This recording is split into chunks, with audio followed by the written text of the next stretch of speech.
app. And if not, encourage them to download it for the next time. Just, you can keep it casual while we're building that out. So I have that going, and yeah. May I do a quick little prayer for us, for everybody? Of course, I always just like to please. do a quick little, prayer invocation. So that's for the reminder about the HeartMath app. All right. Dear God, angels, masters, guides, ancestors, Sadiqin, we are so grateful for this opportunity to come together for Hurt Less, Live More show tonight with JJ and Mark and Teresa and I.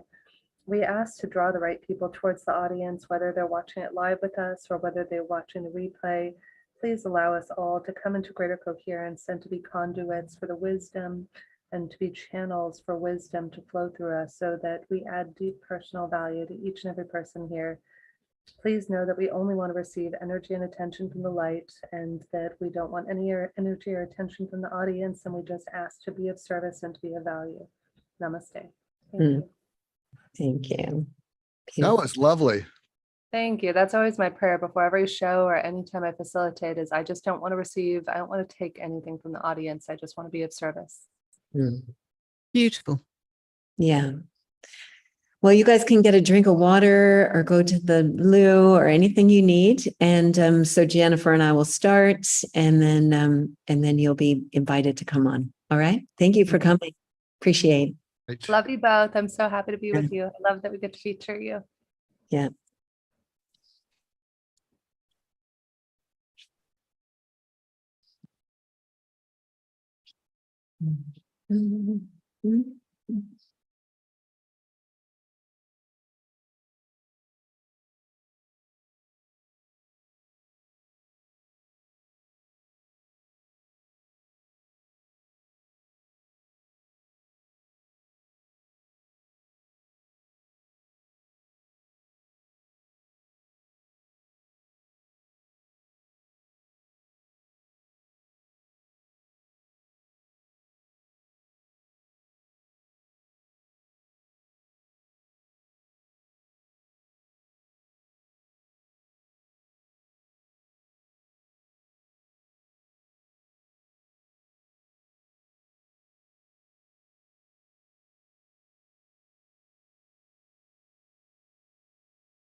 Hello, everyone, and welcome to today's Global Coherence Pulse. I am Jennifer K. Hill, and I am so grateful to be here with you today with my dear friend Teresa Collins, who is one of the co-producers of the Global Coherence Pulse, as well as not one, but two best-selling authors who happen to also be co-hosts of the UK health radio show with the same name as today's topic, Hurt Less and Live More. We have Dr. Mark Goulston joining us today, who is the author of the best-selling books, Just Listen and Talking to Crazy. He is not only a world-renowned psychiatrist, hostage negotiator, but is also a dear, dear friend and mentor, and somebody who helped transform my life when I was going through one of my darkest, most hurting times. And that's how we became close friends, as well as JJ Stenhouse, who has spent several decades building her brand as a best-selling author herself. She is also a journalist, a writer, and radio host known as the Practical Alchemist. And before we dive into today, I just wanted to take a moment here to share with you the Global Coherence Pulse app. So this is an app that we invite you to join. Later in today's program, we're actually going to have Dr. Goulston do a special inner child meditation for us. And if you're interested, you'll be given the opportunity to ask questions of Mark, JJ, or myself. And during that time, it's a lot of fun if we can take a moment and connect to the app or connect wherever you are. And the intention of this pulse, as always, is to pulse the planet with love. Because what this planet needs right now, no matter where you're tuning in from, is a little bit of extra TLC, compassion, and love. So wherever you're tuning in from, we invite you, please put in the chat where it is that you're tuning in from so we can connect to our incredible global community of leaders from around the world. And without further ado, friends, Mark, JJ, I love you both. It's such a pleasure to have you here. Thanks so much for being here. Glad to be here. Glad I'm two of my favorite people. This is going to be fun. Yeah, Oh, very happy to be here. Thank you. amazing. It's so great. I mean, it's a funny backstory. Actually, I have to share this. Funny, not funny. I was at a conference. I used to run a legal recruiting company in Los Angeles. And you know that somebody is an amazing author when the person on stage who is not the author of a book says, "Don't get my book, go get this guy, Dr. Mark Goulston's book." So I remember sitting in the audience of this 300-person legal administrator conference and hearing about this guy, Dr. Mark Goulston, and Googling him and reaching out somehow or another. I found his phone number and I asked him to join me for another show I used to host called Get Yourself the Job. And you know, the universe always gives you exactly what you need when you need it, because around that time I was going through a divorce and I had had suicidal ideation when I was 18 to 21. I had had two very near death experiences, suicide attempts. And the second hardest time of my life was around the time that the universe gifted me my dear friend Mark Goulston, who got me through the second hardest time of my life. And then through a series of beautiful synchronicities, I happened to be interviewed by JJ on another show that she was hosting, and I loved connecting people. It is my pleasure and my delight and my gift to connect people. And so I said to JJ and Mark one day, I said, guys, JJ, I think you'd love interviewing my dear friend Mark Goulston, who, by the way, also has his own wildly popular podcast called My Wake Up Call that I highly recommend checking out. And then the two of them, it turned out, were soulmates. So it's just amazing how that turned out. And hello to everyone, by the way, here. I see that we have people from Colorado, Wisconsin, Yorkshire, Francois in the UK, Sweden, Ireland, Vermont, Cape Cod. I don't even know where that is. Let's see, Olympic Peninsula in Washington, Florida. So welcome to everyone here. And Mark and JJ, do you want to add a little bit on of that beautiful synchronistic story of how we all connected? Yeah, Mark, you can start off. Well, I have my book behind me because I need to take a hint to shut up since I wrote this book. So Don't think he's not joking. We love him. Yeah, Mark, we love you just as you are, buddy. Absolutely. Thank you for your Scottish humor, JJ. Things will be fine, JJ. But anyway, that's That's an in joke. That's an in joke. So Jennifer introduced us, and I was on JJ's podcast, and then she was on my podcast, and we had a wonderful conversation. And I said, you know, if we were having this conversation, I think people would want to listen into it. Because, you know, we were just being open. We were open about, you know, our dreams, our fears, our concerns, our worries. And she said, you know, I agree with you. let's see if we can get something up on UK Health Radio, which is one of the leading, maybe the leading talk health radio channel in the world for internet radio. So we started that, and then she didn't know what she got herself into because I came up with about 7 titles for the show. Yeah. Yeah. Was it just 7? Oh, Was it okay. just 7? Knowing you, Mark, it was 700, my friend. I say that with all the love in my heart. And then what occurred to me is, as a suicide specialist, I listen into the world for hurt and how to lessen it. And I don't, I'm not against helping people be successful, but there's enough people listening to tell you how to be successful, how to scale, how to do whatever you need to do. But as a former practicing psychiatrist and suicide prevention specialist, I found that if I listened for hurt, it was always there. And if I listened more deeply, and people felt heard and felt, they started to cry. I mean, they started to feel relief and they started to get a little bit better. And we were fooling around with titles. And then I happened to see this movie, The Banshees of Inisherin. And I recommend it highly. It's a wonderful movie, got nominated for many awards. And to make a long story short, because I am making this long, the 2 principals in that were best friends. And what happened is one of them said to the other, I think Brian Gleason or Bruce Gleason says to Colin Farrell, you're rather boring. You're dull. I don't want anything to do with you. So it was hurting him to be around that dull person. And look, some of us have been around people who are totally verbose, and we don't mean to be rude, but it starts to hurt. And then what happens is Colin Farrell can't stand being abandoned.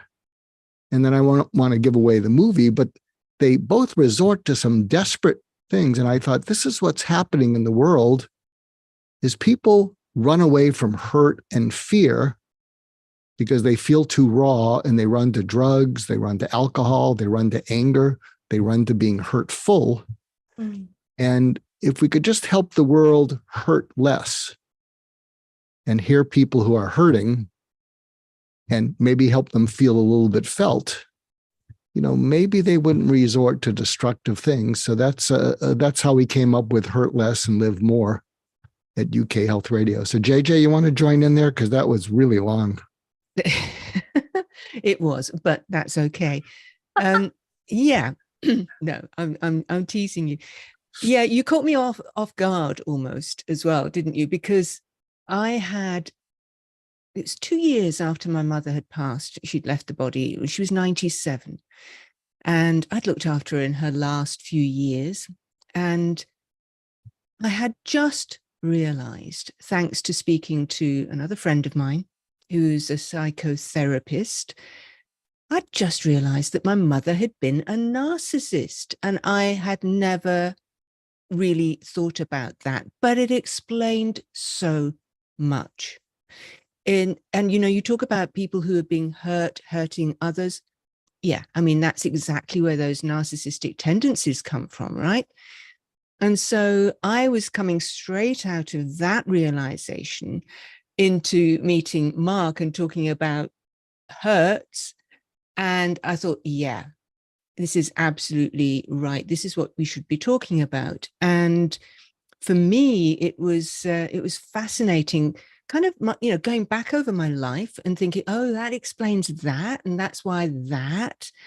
And then, although I was very, very much working with energy, even as a young person, and was a medical intuitive, I went into journalism of all things, right? And so what happens when you go into journalism? Well, you're speaking somebody else's words, you're using somebody else's voice. Even if you're doing an opinion piece in a newspaper, you have to do it in a certain style, and you have to really put forward the newspaper's views in that opinion piece, pretty much. You're lucky if you can say your own words and put your own opinions forward. So here I was, somebody who hadn't really been listened to, by her narcissistic mother, I now realize, going into a business where, well, you're not really listened to. That was interesting. But I had come out of that some time ago, about 20 years ago. I decided I couldn't do it any longer. And it was quite toxic to me. And, I started doing other things as well and embracing more the natural health side of my life and, helping people live a more natural life. So that's where my other show, Alchemy 101, comes in, because I'm helping people live a life which is much more true to your nature without all the hurts, letting go of some of the hurts, but also embracing natural healing. So yeah, you caught me off guard there, Mark. That's what happened. But I'm glad you did. Well, so am I. As Jennifer knows, and JJ, every now and then, there'll be people will say something that triggers therapy on demand. So I want to share something with you and see if you can apply it to your narcissistic mother, who still lives inside you. Yeah. And if I may, I invite every one of us listening to see how this applies to us, because what Mark is about to share for JJ is not for JJ, it's for you. So I just want to tie that in. Yeah, there was a mentor of mine named Carl Whitaker, a family therapist. He said, people only die so they can more effectively meddle in your life. That's terrible. True, though. It is true. So there's a woman, Dr. Shani Duperon, and with Desmond Tutu, they formed something called Project Forgive. And she shared a quote with me that just knocked me over. And she said, "Forgiveness is accepting the apology you will never receive." So when she said that to me, and I'm wondering, maybe you can apply that, JJ, to your mom, and people listening or viewing maybe can apply that. But it knocked me over because my father was a bit on the narcissistic side. I think he was more depressed than narcissistic. And he was good with numbers, but he wasn't all that great with other things. And I've always been a bit creative and always filled with crazy ideas. And whenever I would bring up something, he would say, what does that have to do with anything? What makes you think you know anything about anything? So, not the most complimentary thing. So after I got that insight, forgiveness is accepting the apology you'll never receive. My father died in 1995, and I heard this quote about 5 years ago. And this is what I imagine him saying to me. And maybe, JJ, you can imagine your mom saying this to you. Because, most people in our life are not truly evil. They're deeply flawed, but they're not truly evil. And so I imagine my father saying to me, remember when I used to say, what does that have to do with anything? What makes you think you know anything about anything? I was talking about myself. I was good with numbers. I was comfortable with numbers, but I wasn't good with getting close to people, including your brothers, including your mom, and I'm the one who lost out. And I got to tell you, I was talking about myself and what you've done with your life. Some of the people you've touched, some of the lives you've saved. I don't deserve you as my son. And I'm just so proud of who you've become. And I'm sorry. And he would say that to me from the grave, from the part of him underneath, the part of him who may be beyond numbers. But what was interesting about the apology is I realized that it wasn't complete until I apologized to him. So this is, again, 20 years after he died. I said, I owe you an apology because I didn't realize it, but I held a grudge against you. I had a chip on my shoulder. I should have known, you were doing the best you can. And you were doing the best you could. You were kind of critical, but you really didn't beat us. You weren't an alcoholic. And I can finally say 6 words that I haven't been able to say and feel, which is, I love you and I miss you. So I just wanted to share that for you, JJ, and anybody else listening in. But that's a keeper. I collect quotes that knocked everything off the table. Forgiveness is accepting the apology you will never receive. And Mark, if I may piggyback on that, I know you've shared that story with me before, and it hits me real deep, Shrek, every time. It's so beautiful because we sit around and we resent and we hold on to this bitterness, and that's how disease manifests in our body. It's what the current science is showing us. And just recently, I was actually co-facilitating a class on embracing your feminine power, radiance, and resilience. And we started talking about something called the Ho'oponopono prayer. Anybody ever heard of that before? Are you familiar with it? Yes. Yeah. So along the same lines of what Mark was discussing, there's this beautiful prayer. Interesting backstory to it was a doctor who was running a hospital, I believe it was in Hawaii, had this hospital full of patients, and every day he would say this prayer out loud multiple times a day while thinking of his patients. So here's how it goes. I apologize. Please forgive me. Thank you for being in my life so that I may love you. Now, I want to be clear, he didn't say it to them. He's not saying it to them. He's just saying it while thinking of them. At the end of, say, I think it was 3 years, he had no more patients. He had nobody else in the hospital because everybody miraculously healed. And what was interesting was I was sharing this story a week or two ago in this class I was facilitating, and this woman raised her hand and she said, Jennifer, I want to talk to you about that. I have a lot of people I'm really angry with. And are you saying I need to say that for the people I'm angry with? And, we had a short discourse about it, and God bless my co-facilitator of the class. She piped in and she said, you know what? I want to add something to what Jennifer said. You're not saying it for the other person. You're saying it to heal yourself. And I think that so beautifully ties in what you just talked about, Mark.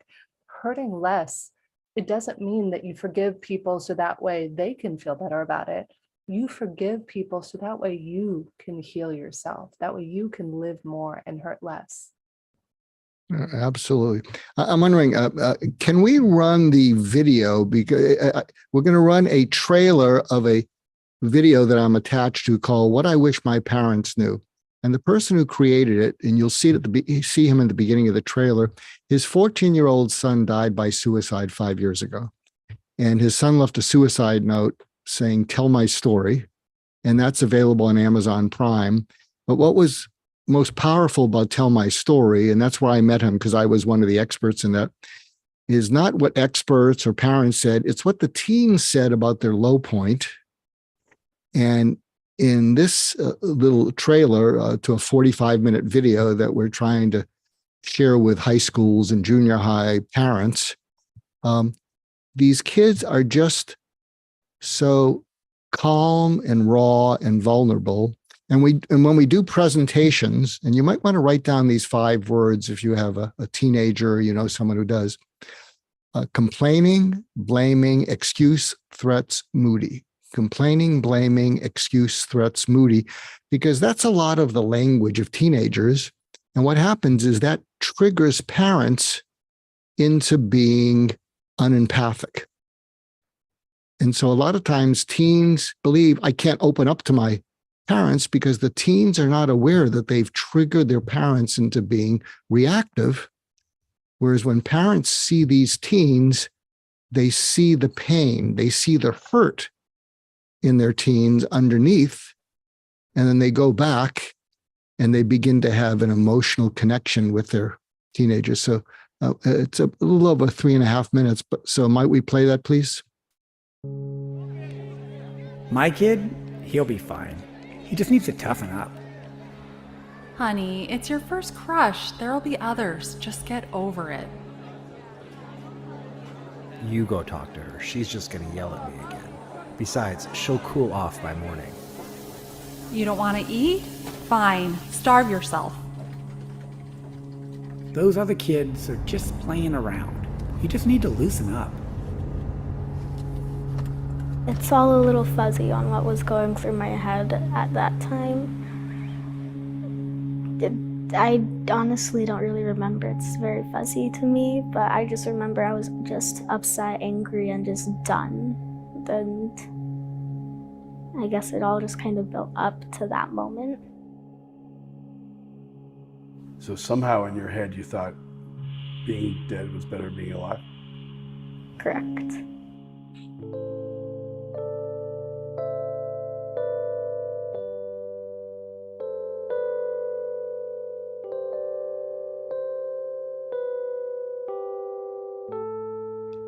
I felt like I wasn't supposed to cry.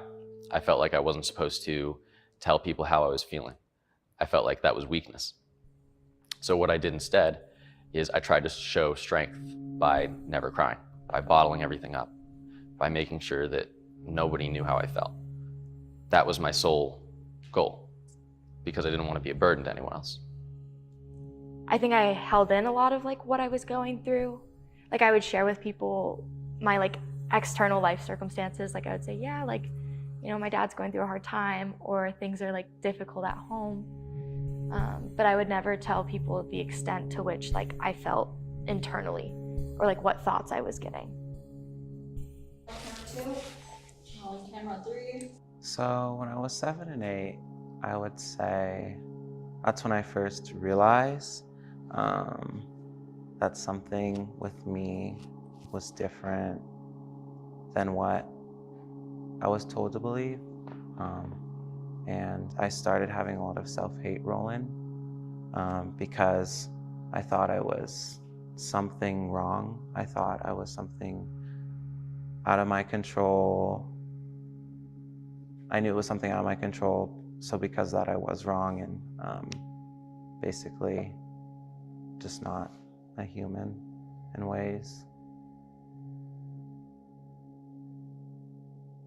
I don't feel like there is one like exact point, but once I started like getting closer with my friends, because when all of this was happening, I wasn't talking to anyone. I was just kind of distancing myself. I wasn't going out, hanging out, going to play basketball at the park, nothing. So I feel like once I started making an effort to be around people that I knew liked me, I guess, I feel like once I was around them and I was happy and I felt like safe, I feel like that was a turning point that I realized that I kind of matter.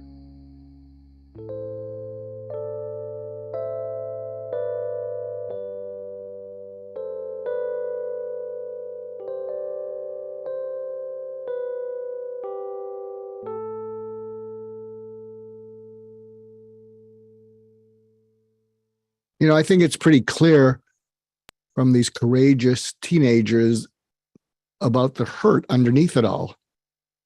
Now, they weren't necessarily saints, so they were acting out from the hurt, because I think what happens is when we feel hurt and we're not expressing it in the right way, and so our parents are reacting to us, when we feel hurt, we don't want to hurt more, and so the hurt goes into fear.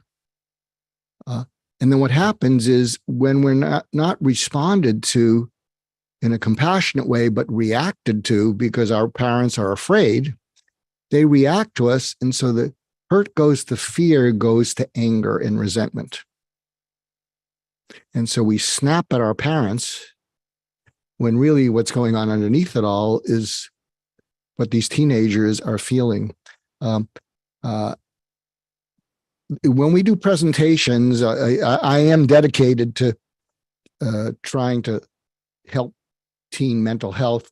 And I give out 4 prompts, and I'm just going to tell you what they are. And, you know, we can distribute them. I'll give you a link to them later, Jennifer. But here are the 4 prompts. If you're worried about a teenager, you do this while you're doing an activity, while you're driving. Teenagers do not like heart-to-heart talks that they don't initiate. If you initiate a heart-to-heart talks, trust me, it is nails on a chalkboard. They do not want to do it. But while you're doing an activity, the script is a little bit like this, and you can modify it. So you're driving, you're doing an errand, and you say, you know, a lot of parents are worried about their kids. We don't know how the pandemic's affected them. We don't know how school closures, we don't know about what you read in the news about the shootings. And I'm one of those parents. So can I run a few things by you? Would that be okay? And again, you're both have your eyes on the road, so it's not intruding on them. And here are the 4 prompts. The first one is, at its worst, how awful are you capable of feeling about your life for yourself? And they're going to go, what? And you say, yeah, at its worst, where it hurts most, how awful are you capable of feeling about your life or yourself? And they might say, well, pretty awful. And then you can drill down with something that we've developed called surgical empathy. You go deeper and you say, pretty awful or very awful? Okay, very awful, Mom. Very awful, Dad. Second prompt, when you feel that way, how alone do you feel? Pretty awful. Pretty alone. Pretty alone or all alone? Okay, all alone. And again, you want to draw out of them. So talk about that. The third prompt is, take me to the last time you felt it. And they're going to go, WTF? and you say, yeah, was it, when you were walking around in your bedroom a few nights ago, we heard you walking, and or was it, such and such a time? And what happens, which is really magical, is that when they can describe that moment when they felt all alone, feeling awful, in such terms that you can visualize it, they re-experience the feelings. Yeah, I was walking around. I couldn't get to sleep. I had a test. What'd you do next? I felt like kicking the wall. I was just so frustrated. That Mark? sounds, yes. Sorry to interrupt. Could you go back and give us the first prompt again? And I'll put it in the chat. Someone's asking for it. Okay, the first prompt is, at its worst, how awful are you capable of feeling about your life or yourself? Second prompt, how alone do you feel when you feel that awful? At its worst, how capable are you? No, at its worst, how awful are you? How awful are you capable of feeling about your life or yourself? Yeah. Second prompt, when you're feeling that awful, how alone do you feel? Third prompt, take me to the last time you felt it. And when they describe it so you can see it, they start to feel it. And if you're lucky, you will have earned eye contact. You may even want to pull the car over and you look at them and you say, I have a favor to ask you. Next time you're feeling, this is the fourth prompt, next time you're feeling that, I want you to do whatever it takes to get my undivided attention, or your mom's or your dad's, because, we got a million things on our mind, but there's nothing more important to either of us than helping you feel less alone when you feel that awful. So would you do that? So those four prompts might be able to help them. And Mark, if I may add, having had you as a mentor, a friend, and a person who took me through my darkest point, you asked me similar questions. And I think this is not just for teenagers. I think that because of how alone so many of us feel, and the heartbreak and the pain so many people are going through post-COVID, recession, things happening in the world, I would invite us all to see about modifying this for your best friend, for your colleague, for your parent. I mean, I think it can be used in so many different ways. Yeah, I agree with you. It really can be, because one of the worst things about it is, and certainly was from my experience, not being heard or seen. And those prompts absolutely change that. Yes. Yeah. And if I may piggyback on this, Deepak Chopra, who's a friend and I believe in what he's doing, has a program again for teens. So do this. And if you have a teen or somebody you know of any age struggling with depression, he has a website called neveralone.love that has a chatbot on there called Peewee that has helped prevent, I think, 8,000 or 10,000, maybe even more suicides. And it's just something to help people talk to when they're feeling alone. There are some older people who go on there because they have no one to talk to. There are young people who go on there. So many of us feel so alone. And when we feel alone, as the children and the young adults were sharing in that video, it feels really crushing when that happens. Yeah. Yeah. I'll even add to what we're saying. You can write down those prompts and you can do this with yourself in a journal. Mm. You can, powerful. You can pause and say to yourself, and write down, how awful are you feeling about your life or yourself? And then write what that's about. And how alone do you feel with it? I just feel so alone. What happened? You can even write down, I got rejection. I got a rejection letter. I got yelled at from my boss. And then the fourth thing is, you can talk about how does that make you feel? What does it make you want to do? Because you want to help people steer away from a destructive impulse. What does it make you want to do? And, what would be a better thing to do? So, because I didn't have that great relationship with my father, I had something I called the Dead Mentors Club. I had 8 mentors. They all died. The last one was Larry King from CNN. Used to go to breakfast with him every morning with this quirky group. And before him, a fellow named Warren Bennis, a big leadership guy. And in my mind, I call upon them. They've all died, but they can talk me down. They can ask me those questions. And what happens is I cross over into being so grateful to them and missing them that it seems to help. So you can do that. It's interesting. Something that JJ and Jennifer know. I dropped out of medical school twice and finished, and it was for untreated depression. And when I finally graduated, it took me 6 years because I took 2 years off. I started keeping a journal. And my first journal in June 1976, my first entry, and I wasn't a writer back then. I don't know what pushed me to do this. And my first entry is, I can't believe I made it through. They have graduated a crazy person. I'm on volume 256, 45,000 pages later. So journals can be really great. Maybe we can do a little bit of a visualization, because that's one of the things that we suggested. Yeah, I think that would be you and I, Mark, we're always simpatico as well as JJ. I was just feeling into that, and I was like, what a perfect time to tap into a visualization. So let's all hand it over to Mark as we drop in. So, there's a wonderful book out there, and you can tell me, I'm blocking on the author, but someone knows, The Body Keeps the Score. And what that means is that when we go through trauma, our body gets triggered.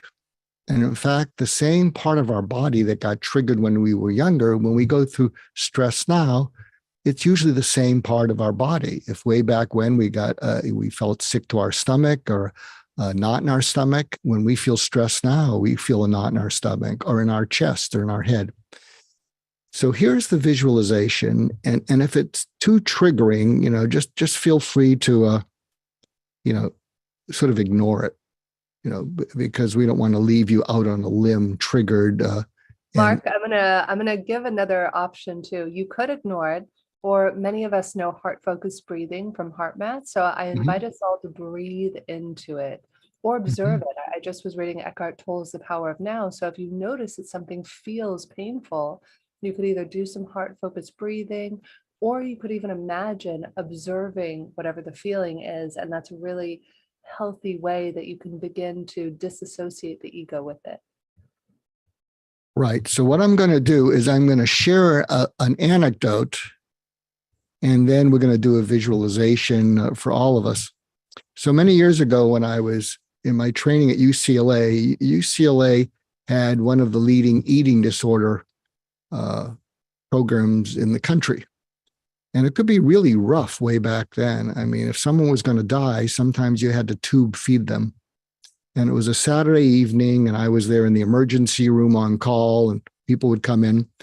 And a young woman, probably around 20 something, she was skin and bones. And it was clear that she was going to need to be admitted. And so I did a brief interview, and then I called upstairs to the inpatient units.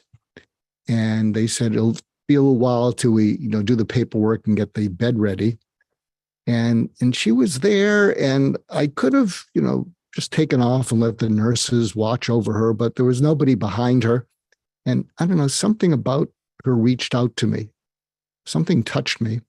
And back then, we not only learned about medication, we learned about guided imagery, visualization, meditation. It wasn't called meditation back then, but we learned about all these things, and just something, I don't know, something reached out to me, and I said, could we try something?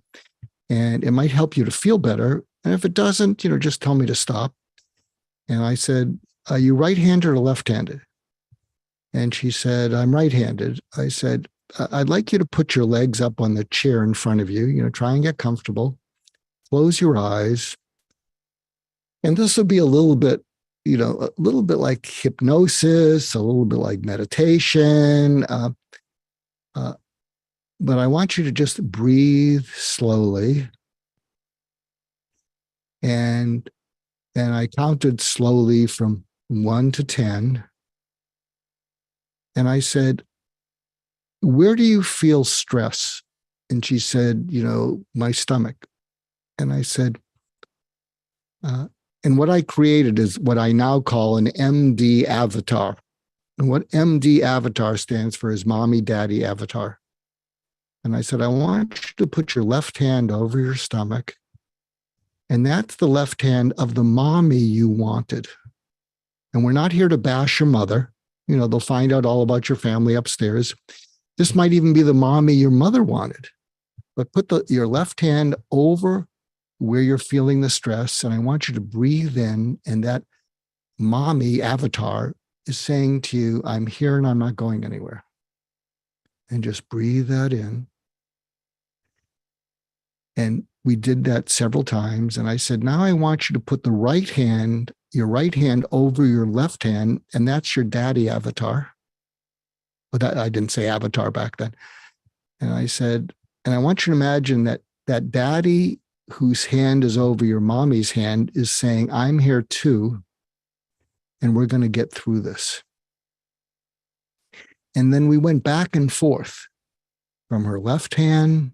Feel the warmth. I have my hands right now over my stomach. Even as I'm doing this, I can feel the warmth of my left hand, over my stomach, even as I'm doing this with all of you now. And I can feel, I'm right-handed. I can feel kind of the strength of my right hand on top of my left hand. And we went back and forth, and tears started, creeping down the sides of her eyes. And she was just breathing, and she was getting very calm. And then I saw a signal that they were coming down to take her upstairs to be admitted to the inpatient unit. And so I said, we're now going to count slowly from 1 to 10.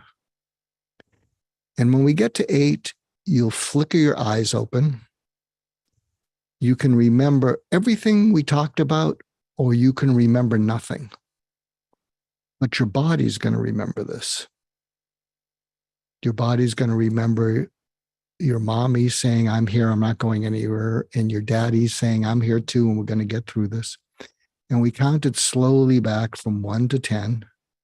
And at 8, she's flickering her eyes, looking around. And at 10, she's looking all around. And there was a calmness that overtook her and overtook me too. And then the people arrived saying, we're ready to take her upstairs. And I remember looking at her and I said, you are going to get through this. You're going to get better. And as she was backing out of the room, she looked at me and she said, is the cafeteria open? I'm starved. And I said, I think we can figure that out.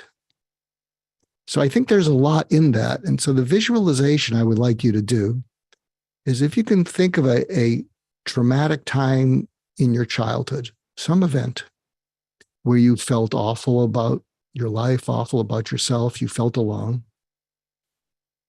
And imagine where you felt it in your body. It's probably helpful if it's in your chest or your stomach, because, if you if you felt it on your head and you do the exercise that we're going to do, you're going to look like a swami or something. But I'd like you to picture, that moment when you felt awful and all alone. I'll share one with you. I mean, I had various childhood incidents, and I was always very curious. And when I was in the 2nd or 3rd grade in my public elementary school. I don't know what possessed me, but it was a Friday afternoon, and I went into the locker room next to the gym, and the lockers were pretty big and I was pretty small, and I locked myself in one of the lockers and I couldn't get out.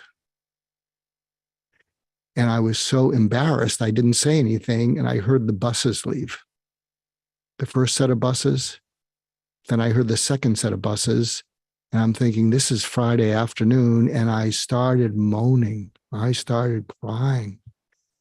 And I guess a janitor heard me and came in, and I couldn't make eye contact. I was so embarrassed and ashamed. And I said, someone pushed me in there. So I didn't do this. Someone pushed me in there. And then, of course, I had to meet with the principal Monday with my parents about what had happened.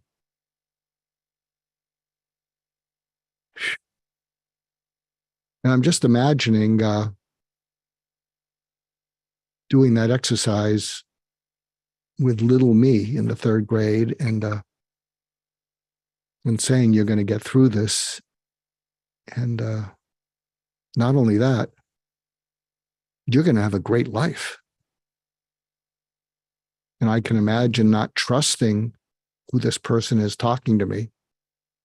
And I can imagine third grade me saying, why should I believe you? The beginning of my cynical period, my cynical chapter of my life. And I can just imagine saying, because look at the mole on your right arm. Look at my mole. I'm you. And you made it through it. So I'd like you to do that, if you were thinking along with either of those examples. And imagine going back to that time, maybe that was scary to you or embarrassing to you. And imagine going back, maybe not even as a mommy or dad, you can imagine going back and you're having that younger child just taking the fact that you didn't think you would make it through that, but you did. You're here now. So you can do the mommy or the daddy, or you can just imagine going and seeing that young child, looking in their eyes. I can picture seeing me, and if I wasn't the janitor, I can picture me going into that locker, hearing this moaning. And of course, I will have known what happened. And I can see little Mark looking away. Someone pushed me in there. And I wouldn't tell him he was making it up. I'd say, no, I get it. I'll bet you were pretty scared in there when you were crying. Yeah. Did you hear the buses leave? Yeah. I'll bet it got really scary. Yeah. Yeah. What was going on before you went into the locker? And maybe what I would have said is, I don't belong anywhere. So maybe I would find the place where I belonged in the locker. I don't know what I would have said. But then I can imagine speaking to myself and saying, I understand that. And you're going to get through your childhood. It's going to be a bunch of bumps in the road, some real doozies. In fact, in 15 years, you're going to buy a motorcycle, but that's another story. And I can just imagine going back there and saying, yeah, not only will you make it through this, but you know how you're feeling? You're not knowing where you belong and going into the locker? You're going to be able to reach people just like you that you never could have reached. So, I appreciate if there's any comments, or we can get into the community about that. But I hope some people could feel along with that. Otherwise, I'll just stay here totally embarrassed. Go on. Yeah, it's so beautiful. I think it's very powerful as an exercise For me personally, it was a culmination of Mark teaching me, my dear friend Arthur Samuel Joseph we've had on the show, a friend Wendy and Jules, and about 5 years ago, I began doing a form of inner child work. And what we can all do, it just as a daily practice. It doesn't just have to be on the day of the pulse. You can go back and listen to what Mark was saying, is you can just imagine, putting your hand on your abdomen or womb area or your heart or both, as Mark was referencing. And just imagine connecting to the little boy or girl or they or them within you and connecting with them, maybe even asking them, sweetheart, how do you want, how can I address you? What do you want to be called? Is it little Mark? Is it sweetheart? Is it buddy? And find out, and then almost imagine in your mind's eye, just reaching out to that little boy or girl or they or them within you and just seeing if they're willing to talk to you and asking them, what do you need? How are you feeling? And I will tell you, as an adult 42-year-old woman, I never knew this before. If I don't check in with my little girl every single day, by 2 o'clock, I am throwing a 2-year-old tantrum. It's not, you're not dealing with a 42-year-old woman. You are dealing with an upset 2, 3, 5, 7-year-old. And it's so powerful because the last part of this, so number one is see if they're willing to talk to you. One of my dear friends, Wendy, who taught this to me years ago, said her inner child was so scared because she had been horribly, horribly hurt as a little girl and abandoned that she wouldn't talk to her for the first month. She just visualized this little girl who was kind of hiding behind a big rock, and it took a month for her to come out and engage. And then when you ask yourself every day, what do you need? What do you need? The most beautiful thing begins to unfold. Instead of you looking to gain something from your brother, your spouse, your boss, that attention, by you cherishing, loving, nurturing yourself, reparenting yourself, as Mark was so beautifully illustrating to us, it's from that place that we can create miracles, and then we can come from a place of love and we become irresistible to the people around us because we don't need anything. We don't need anything from you because we get to give it to ourselves, and everything else is just the icing on top. And Yeah, sometimes all on, JJ. sometimes all the little child wants is a virtual hug. Sometimes there are no words. Sometimes all that's needed is that recognition and giving a hug and saying it's okay if you say anything at all. But it is that acknowledgement of the inner child and the being prepared to pay attention where attention wasn't given before. I think that's really one of the key points there. And I know you've told me before that you do that work every day. It's fantastic that you do, and how lovely it's part of that healing process. I'm a lot older than you, so I've done quite a bit of that work on myself these days. But yeah, it's still potent. If I was to do that today, it's still potent. It's still reassuring, calming, and supportive. Yeah, so it's beautiful. So I want to share another angle because, Thank you, JJ. Thank you, JJ, because sometimes I'll be presenting to groups where there's a fair amount of men, and men can be a little bit difficult to reach, this softer side, they start rolling their eyes. So there's another visualization that I do with the men, which they seem to like, which is penetrating the angry part of them underneath, which is the hurt. And I share this anecdote. So, obviously, after I share this, you'll say, well, that figures why you became a psychiatrist, Mark. So when I was about 4th or 5th grade, I vandalized a building with a bunch of other 4th or 5th grades. And, we went there and we threw rocks through the windows, and it was great and it was fun. So my visualization was that I was going to go back to me walking to the building to throw rocks. And so I can picture me now, I'm walking there. I didn't know I was going to throw rocks. I just knew I was going to be there with other kids. And there I am walking, and I cross over as me, and I said, hey there. Of course, he's not the most pleasant kid. Yeah. I said, hey, can I just join you while you're walking? And of course, I'm doing this visualization. He said, what? I said, yeah, I just felt like walking along with you. And I said, how's it going? And he said, fine. I said, I don't think it's fine. I don't think you're fine at all.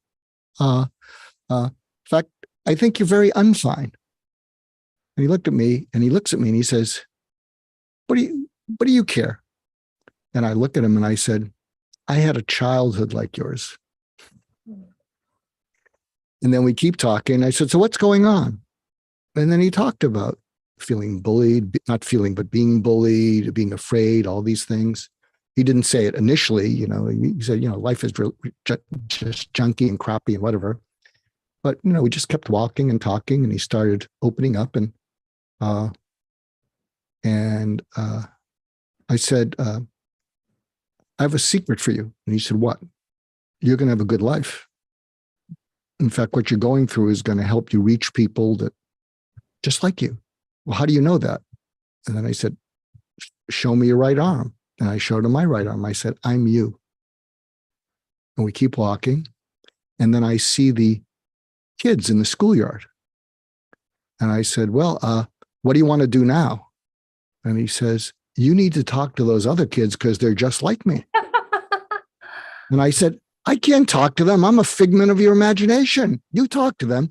And he looks at me and he says, I'm just freaking 8. Yeah, I think it's beautiful, Mark. I think there's so many ways that we can reach out and connect. And, I'll leave everybody with this before we get into some announcements and an opportunity for some Q&A. There was a beautiful book I once read called Mastery of Love by Don Miguel Ruiz. And in the book, he talks about how there's this kitchen, right? And it's this magical kitchen. And in this kitchen, poof, you can create anything at all that you want. You could have pizza, sushi, steak, burger, whatever your heart desires. So imagine if somebody comes knocking on your door, knock, knock, knock, and says, I am going to trade you pizza every day for the rest of your life. But in return, you have to give me your, let me tell you what to wear. Let me tell you how to feel. Let me tell you what I think of you and put you down every day. Well, you would tell this person to shove off. No, I have a magical kitchen. I can have whatever I want every day. But I invite you to consider instead, what if you were starving? What if you were so hungry and you hadn't eaten in days, weeks, months, years, and somebody comes knocking on your door and says, I have an offer for you. I'm going to give you pizza every single day for the rest of your life. And in return, you're going to let me put you down, bully you, tell you what to do, tell you how to feel. You might consider their offer because you're starving. And in the book, Don Miguel Ruiz shares that magical kitchen is your heart and the food is love. And we all have that magical kitchen inside of us where we can create anything we need, any love that we need. And yet we forget that and we allow other people to bully us and we allow us to bully ourselves. And so I invite us to all remember that we have this beautiful magical kitchen where we can generate any love, any nourishment, any cherishing, any forgiveness we need. But we need to always remember that we have that magical kitchen. That's a lovely way to frame it, Jennifer. And I do love his work. The 4 Agreements is another of his very well-known books. And yeah, but it's a beautiful way of framing it. Lovely way, that accessible way to look at it. Yeah, we are all full of love. Yeah, I love it, Jennifer, but there's one chink in it for me, chink in the armor. Okay. I'm addicted to pizza. Yeah, you see? I mean, I am. It's not good for me, but I could eat it every day and then some. And I could absolutely leave it. I am not a big pizza fan, so it wouldn't be great for me either. But it could be anything that you want, anything that your heart desires, couldn't it? There you go. Well, Teresa, would you like me to share a little bit about the websites before we get into some Q&A? Okay. I know. I love that Terry says pizza. Yeah, pizza's my fave. Yeah. What's that, Teresa? Yeah, let's do that. I did put some links in. I started to put links in the chat. So we'll kind of go through kind of each one of the sites that are there. First of all, and JJ, you might want to share something about the UK radio, and I'll go through UK Health Radio. Yeah. Yeah. So, well, Mark and I have our show. Now, this is a page from the podcast. So UK Health Radio is an online internet radio station, and it also posts on to all the main podcast channels worldwide. So you can either find us as part of the UK Health Radio podcast on all your favorite podcast channels. You can ask, Siri or Alexa to play UK Health Radio, and it will do. Or you can go to ukhealthradio.com and you'll find Hurt Less, Live More. There, do a search in the search box there on the homepage for Hurt Less, Live More, and you'll find our page with all of our shows on there since we started, and you can listen to them there, or you can download them and listen to them whenever you want, or listen to them offline. So those are all there, and do listen to some of the other shows on UK Health Radio as well, because there are some fantastic shows. It is the world's #1 talk health radio. So we have 42 different shows on there right now, and a full schedule. It's worth listening to. Yeah. Why don't you click on Jennifer's episode? It's there. It's go. Oh yeah, there you go. One of the first episodes I think we all did together. Do we see it there? It's somewhere down right there. There it right is. where Yeah. your arrow is. There you go. Where? I'm not seeing it. It's right where your arrow is. It's right where the Here we cursor go. is. Yeah. Yeah, so there you can find that. And Mark also just joined me for Regarding Consciousness. So you can find an episode where Mark and I both share a little bit about our struggles with depression on there. Though we also want to check out Mark's book, Just Listen, which is the best-selling book, I think, in the world on listening. And he also has another great book, Talking to Crazy, about as much flack as he got for writing that book, about how to deal with challenging people. And that's the thing, it's really hurt people. Many people don't know this about me, but I'm a recovering jerk. People meet me now, and I've been on a spiritual path for 20 years. But truth be told, I was quite an unpleasant person to be around from about the age of 16 to probably 24 or 25, if I'm being honest. And it's been an evolution. So, we all go through our ups and downs. So big. We do. I remember you telling me, Jennifer, that you were a recovering jerk, and I shamelessly used that in the show description when you came onto my show. Sorry about that. True. I mean, and I give people hope. It's so funny. I was just sharing this story with a friend recently whose child is going through a hard time. And they're like, that's really good to know that you turned out okay after all. Yeah, exactly. Exactly. And Jennifer, you have a show tonight with Scott Katamas and the Awakening World, and continuing this theme. Yes, absolutely. We have wonderful, wonderful people. Mark Goulston will be joining us again. We'll be diving into some other topics as well. We have some wonderful practitioners from our platform, om-heals.com. So we have Kati J, who I think is here with us today. Kati J is phenomenal. She's somebody who facilitates meditation, soul healing. She'll be here with us. Another psychologist, Lisa Tahir, who has her own show, All Things Therapy, that's wildly popular. We also have Doxa, who's a fabulous, fabulous hypnotist.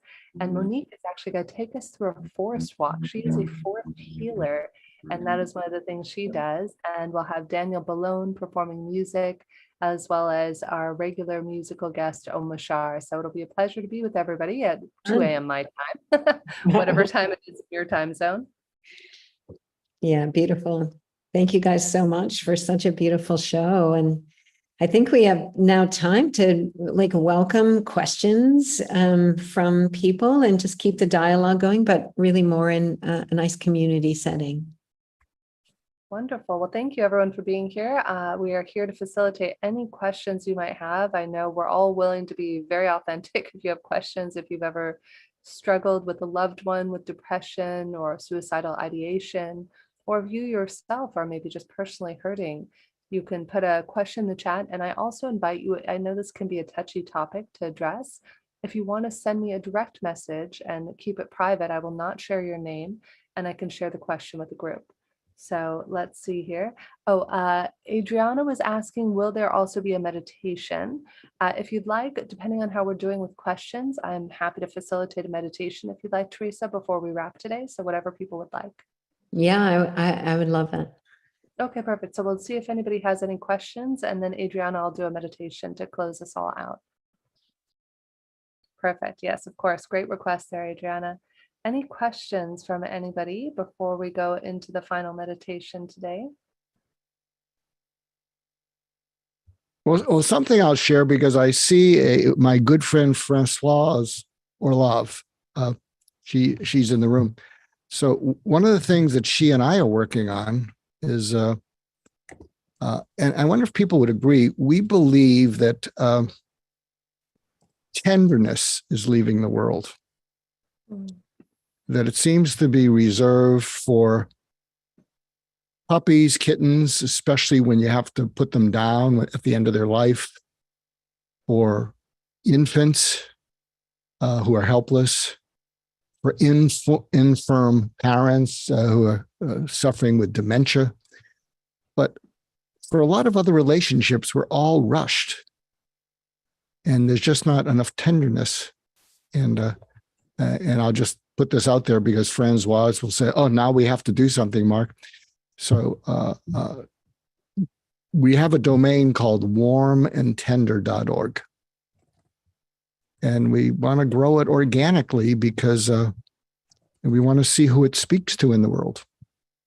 You know, when you look out on your life, do you find that tenderness and warmth is something that is falling through the cracks? Thank you, Mark. And we did have a question in here, and Terry says it might be too much to unpack here, but if you have resources for healthcare providers who lose patients to suicide, you know, I know it can be a very, very hard thing. One of our practitioners just recently had that happen. Are there any resources that you recommend for somebody who's maybe lost a patient to suicide or lost a loved one? Well, what I wish my parents knew, we have a program, and maybe we could put a link to it. We have a press release on the on Tell My Story program. If you do a search for Tell My Story program press release, you can put that link in there. So Jason Reed and I are wanting to share the full 45-minute video of what I wish my parents knew to high schools. Recently, I've written extensively, but I write mostly blogging, and several people reached out to me in the last week and saying, do you have any resources? And I don't even know what I've written, but there was a series that I wrote on Medium after Anthony Bourdain and Kate Spade died by suicide, and it's called Why People Kill Themselves. And if you look up Medium, Why People Kill Themselves, and there's 8 blogs, and these people said, you know, you have a series out there, Mark. Something I will share with you that's, you know, part of my insight into suicide, and in the blog I wrote about Anthony Bourdain and Kate Spade, and that got a lot of attention because the title of that blog was Why People Kill Themselves. It's Not Depression. So that got a lot of interest. And I said, depression contributes to suicide, but there's hundreds of millions of people who are depressed who don't kill themselves. Loss of a marriage can contribute, but there's many people who lose marriage or job that don't. And so they can all contribute, but in my observation, and I would welcome people if this resonates, you know, in the chat, in my work with suicidal people for over 30 years, and none of my patients died by suicide. My observation is at the end, people have despair And if you break the word despair into DESPAIR, it means feeling unpaired, less, without a future, helpless, powerless, useless, worthless, meaningless, purposeless. And when they all line up, pointless. And my observation is that people pair with death to take the pain away. I mean, death is compassionate to pain that just won't go away. And so part of my work, and if you go to that series on Medium, you'll find some of my writing on this, is that when you can pair with people in their pain so that they feel felt, and you don't rush them with a solution, you know, you make sure you get with them side by side, they may let go of death and grab on to what a friend of mine is calling radical attunement. You know, so they'll attach to that. And when people feel felt, they start to cry with relief. And I give presentations to mental health professionals, and I'm going to stop it because many of them went into the field because they were drawn to that. But they say, we can't do what you're talking about because we have protocols, we have to check boxes, we have to make sure we're following certain things. And if we were to do that, we'd have to justify, well, you went off protocol. And there's lots of resources out there that are working really hard. But, you know, when I worked with patients who were suicidal, they wanted to feel felt so they could feel less alone in the dark night of the soul. Isn't that one of the, I would see it as one of the failures of health systems around the world, is that they become bureaucratic and they become less and less about the person and less about an exchange of energy and warmth and love, and much more about box ticking. And so I understand how it's very difficult for people who are in this place to get what they need in, you know, the bureaucratic health systems that we all have. You know, our health system in the UK is very different to the States, but there are still barriers, I think, to really connecting with patients and dealing with them where they need to be met. So, I mean, I would love for that to change, and maybe over the next however many years we can affect that change. I'd love that to happen. Beautiful, JJ. And if I may just jump in here, Romy had a question for Mark, tying into exactly what you're saying, which I think is pertinent to Romy's question. Mark, what had you be successful? Do you have any idea what it was that had you have all 30 years of your patients, none of them commit suicide? And I will, if you don't mind, I will jump in here. Who was a patient of you? He was retired, but he helped me out tremendously. And I will tell you, one of the things that saved my life, literally when I was going through divorce and a dark night of the soul about 5-6 years ago, is as a patient who was feeling really suicidal and just alone and crushed. I remember Mark said to me one day in his office, he said, "Jen, what are you running from? I was always so busy and so doing and running and running and running." And the thing that Mark did for me, and I can't speak for the other 30 years of patients that he's worked with, was he listened and he felt my pain. Like when you're in that state of anguish where your heart is literally cracking and you feel like you're not going to survive the pain, to have somebody else sit in the pain with you is something that I don't think a lot of people have the capacity to even do. And that for me is what saved my life when I worked with Mark. Mark, did you want to touch on that? Yeah, there's a backstory to all of us have backstories. And I'd mentioned briefly, I dropped out of medical school twice. And the second time I dropped out, I was at a low point. And I met with the head of the school who cared about matching, about losing money. And I didn't realize it, but every time someone takes a leave of absence, the school loses money. They lose matching funds from, whoever's funding them.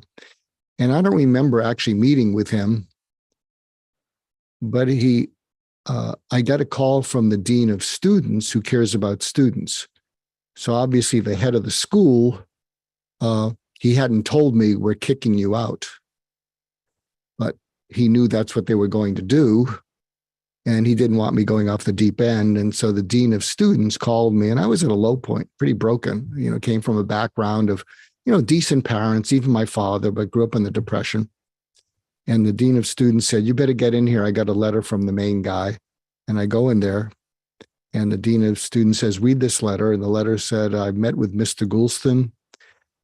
We talked about alternate careers, and I'm directing the promotions committee that he be asked to withdraw, because I was somehow passing things. And I said, what does this mean? And the dean of students, just a very warm but humorous Irish Catholic, said, you've been kicked out, Mark. And I think a miracle happened. I folded over and I felt something wet on my cheeks, and I thought I was bleeding. And I'm not a religious person, but maybe I'm a little bit spiritual, who knows? And I kept looking at my fingers because I thought I was bleeding. And I wasn't bleeding, I was crying.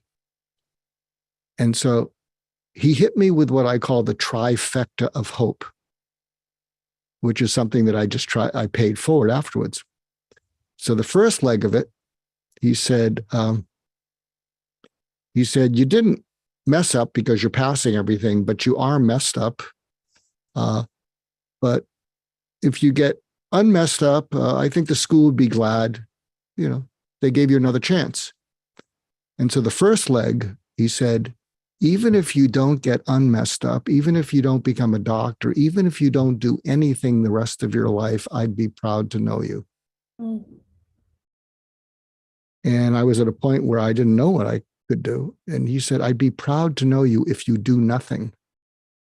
Because he saw something that I didn't see. I guess there was a human being tucked inside this dysfunctional human doing. And he said, I'd be proud to know you because you have something that the world needs, and you won't know how much it needs it until you're 35. So he gave me unconditional love. He saw a future for me. You won't know how much the world needs it until you're 35. And then he said, but you need to make it till you're 35.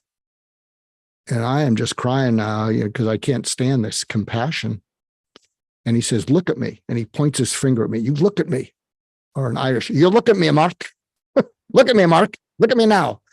And he said, you deserve to be on this planet, and you're going to let me help you. So the third leg is he went to bat for me against the medical school. He stood up, and he was just a PhD. He stood up against all of them and said, we're giving this one a second chance. So the trifecta, I think, of unconditional love, he saw a future for me, and that he put himself at risk to go to bat for me. And I just paid that forward for 30 years. If he had said to me, if I can help, call me, I would have gone back to my apartment, and I might not be here today.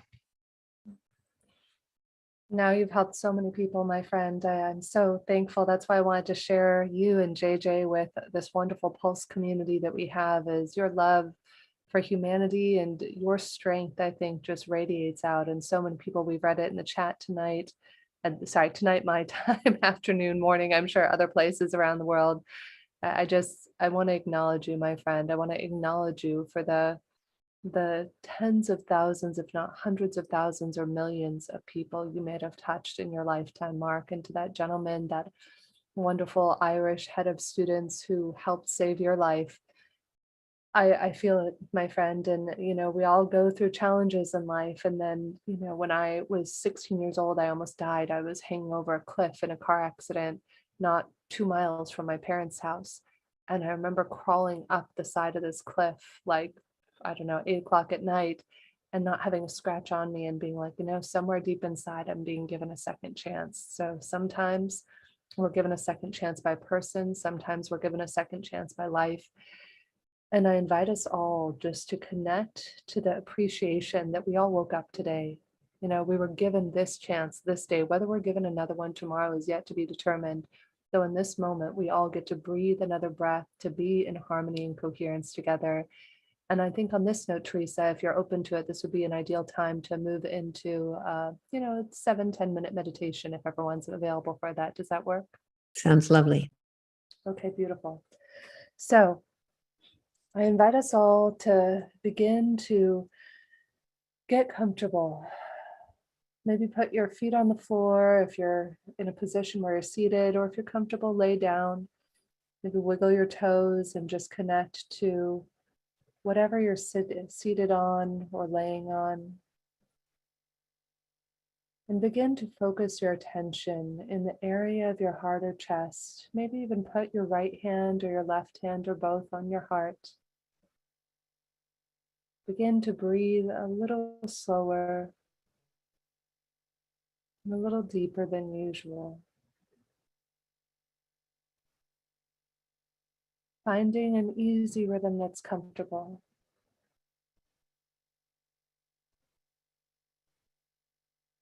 I invite us all to come into coherence and to allow 3 deep, conscious, loving breaths in and out, right through the center of our heart or chest.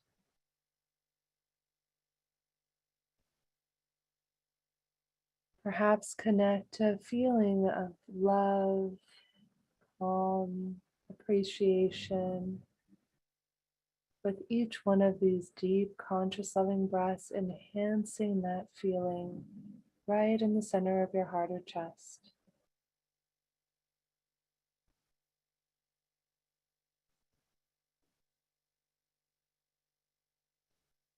I now invite you to connect to an image of the future, of the life that you see for yourself, of your dreams. Imagine if right now I could give each and every one of you magic fairy dust, and poof, right there, right in front of your mind's eye, you could see the life that your heart longs for, that your soul dreams of. Maybe it's having a family. Maybe it's traveling the world. Maybe it's healing the relationship with your parents or yourself. Whatever it is, I invite you to begin to viscerally, visually, virtually taste this life, smell this life. Imagine that there are all of these different potentialities right now, each and every one of us. We have so many different opportunities and choices that we can make that could take us into different futures and realities. And I invite you to imagine walking towards this future, walking towards this future you desire.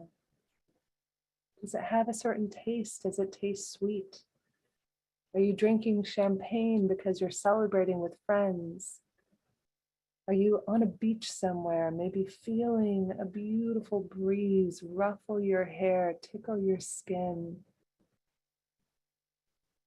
Is there a scent maybe wafting in the air? Maybe it's your grandmother's apple pie, or maybe it's the smell of your favorite flower as that scent drifts around you and envelops you.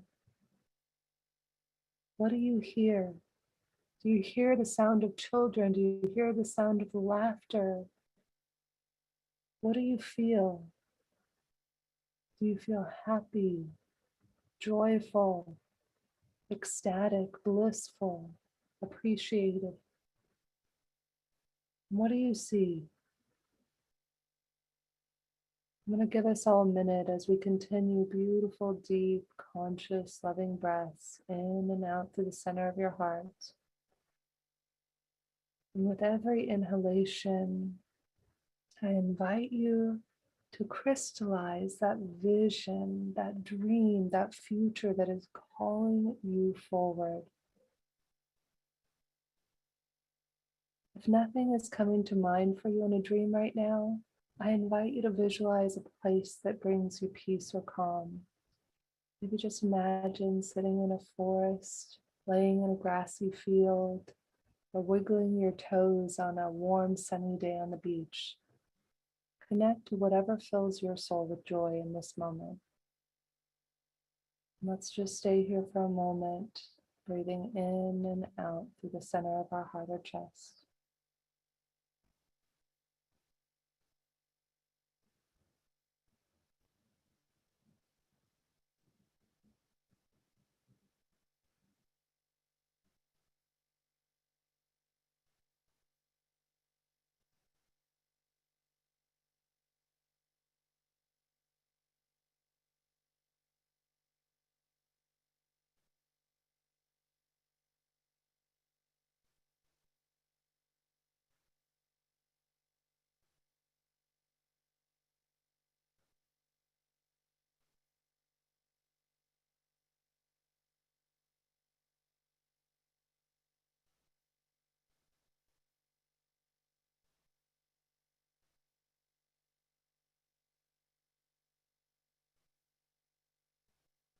Allowing another deep, conscious, loving breath in and out right through the center of your heart or chest. I invite you to ask your heart's intuition for a word. But this word is a representation of that future for you. Maybe it's the word soul or longing or dream, or maybe it's a completely different word. Allow your heart's intuition to reveal that word for you. And that is a special word that is being gifted to you in this moment. You can write it down when we're done. You can say it daily. You can journal about it. See what this word has to teach you. And we're going to allow 3 more deep, conscious, loving breaths, connecting to a feeling that fills our hearts. Regenerative feeling, breathing in and out right through the center of our heart or chest.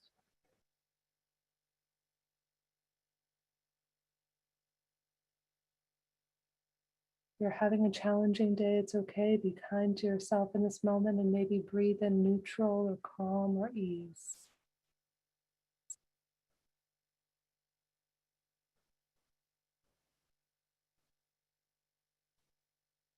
And I now invite us all, every one of us, whether you're watching now or in the future, let's put our hands out in front of us.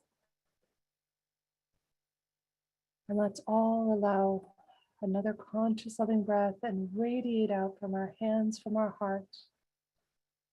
Love and coherence, ease and grace, strength and certainty to everyone in the world right now.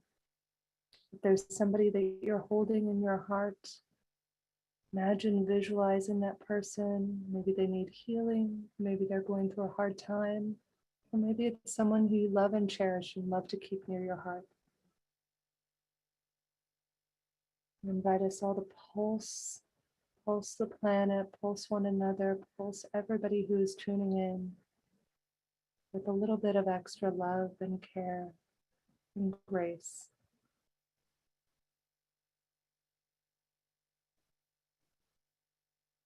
And when you're ready, begin to wiggle your fingers, wiggle your toes. And when you feel ready, you can open your eyes. And if anybody would like to share your word, I invite you to put that word in the chat and trust that whatever word came to you, it's meant for you. I will tell you of a time to fulfill your dreams is this special time. Kabbalistically speaking, we're in a period called the Omer. I love studying Kabbalah and many other things. And this period started just over a week ago, and it goes on for about 49 days. So we have about 40 days left. And what's important to know about this time is that you might be feeling challenged. Every day during this 49-day period, starting about a week ago, you're going to go through 10 times more challenges. And you're going to have the opportunity for 10 times more miracles and more transformation. So during this period, this is the time where you have direct access to manifesting your dreams. I love what everyone's putting in the chat here. We have ease, grateful, harmony, peace, intuition, and journal with it. See what's there for you. Maybe write it down somewhere where you can see it.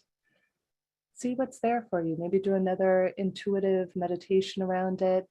What we were just doing there is heart-focused breathing from, of course, HeartMath, who we collaborate with closely here on the Global Coherence Pulse.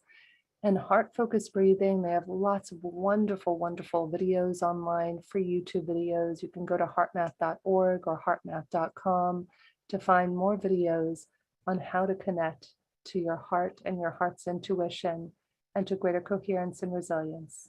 Thank you so much, everyone. That was so beautiful, all three of you. Thank you so much for just such a genuine and present and loving day. I could feel the tenderness. And somebody's asking about the tenderness website that you shared. Mark, if you could give us the URL for that. I think several people are looking for that. We just got the domain, so we're just on the beginning of our journey, but the domain is warmandtender.org. Okay, so we can keep an eye out for that. And if any of you are drawn to this, it's something else that Francoise and I realized, and this is part of our mission. Tenderness has 3 steps: patience, curiosity, and warmth. And our mission is that if each of us once a day can show patience, curiosity, and warmth to another human being, it'll change them. A week ago, I did that with I turned in a car. We were getting another car, and I thanked her and I said, "What's going on?" She said, "I've had a bad couple days. I was crying in the bathroom for last day or two. And this morning I called my dad and my grandpa. And 15 minutes later, they came here. And I'm feeling better." Made my day. I mean, I hope she found it helpful, but it's certainly, I just carried that with me for the rest of the day. It's all about love. Really, it all boils down to love. There's nothing more, nothing less. That's all there is. And we can run away from it all that we want. But really, it's about embracing that love and allowing that love to flow from us. And coincidentally, that's the word I got in that meditation, which was beautiful. So thank you for that. But yeah, love is all there is. Who said that? Somebody famous, I think there was. And it's funny you say that. Actually, another dear friend who's going to be joining us for September's Pulse is Diane Hayworth, who's the creator of the Be Love Principles. And she's going to teach us how to understand what love wants to show us. And so I invite us all to, I'm going to share one last thing that was taught to me by a dear friend. We should have her on next year's Pulse, Teresa, Jocelyn Herman-Saccio, who has a program called The Art of Being Unmessable With. And I was in a class much like this. It was like 11 at night, my time the other day, but totally worth it. Those things where you're like, I would do that 100 times again. This was one of those nights for me. And she said in the class, in order for us to fulfill our own dreams, we need to start asking one another about each other's dreams. And since I did that class on Thursday night, it has been such a shift to share with people where I was coming from judgment, from fear, and shifting that into a place of being, abundant and graceful and empowering and inspired, and to ask the people in our lives, what are your dreams? I've been having some of the most beautiful and fulfilling conversations over the last 48, 72 hours since that time. So let's all go out. Let's hurt less. Let's live more. Let's create a space and a conversation for dreams, for love, and for the possibility of a life worth living. Thank you. Blessings, everyone. Thank the three of you so much and everybody that joined today, and take these blessings out into the world with you. Share them with everyone. Thank you. Bless Much you. love. Everyone Thank for you the so global- much. Thank you for having us. By the way, I have a TEDx talk called "What Made You Smile Today." Oh, I love that. Yes, Mark used to ask everybody It's a that. good I one. remember. Yes. So we were starting a movement before the pandemic. We may revive it because it just seemed insensitive to say what made you smile today when people are so stressed. But if and here was part of that movement is when someone serves you, they have name tags, but they're faceless. They're functions, they're appliances. And when someone serves you, whether it's a TSA agent, a cashier, someone at McDonald's, whatever, if you can pause and they're not in a rush, and you see their name, you say, "Hello, Nancy. Thank you, Nancy. My name's Mark. I have a question for you. No, you're not in trouble.